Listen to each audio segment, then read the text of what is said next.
साथी कलाकार और इसके साथ ही साथ पाई का नृत्य भी आपके बीच होगा। तो जो लोग जा रहे हैं आइए और हमसे जुड़ जाइए और आपके बीच आइए।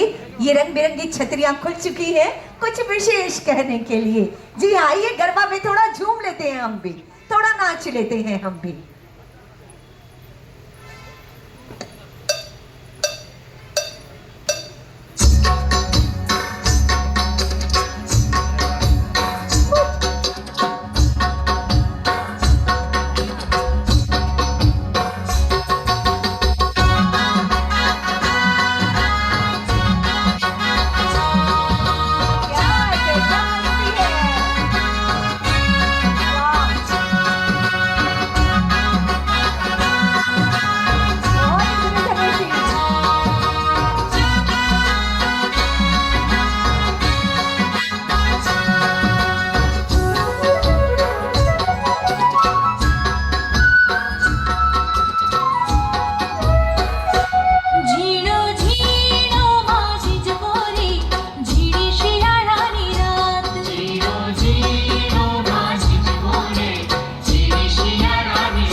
श्री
आपकी तरफ से बहुत सुंदर अद्भुत प्रस्तुति थी।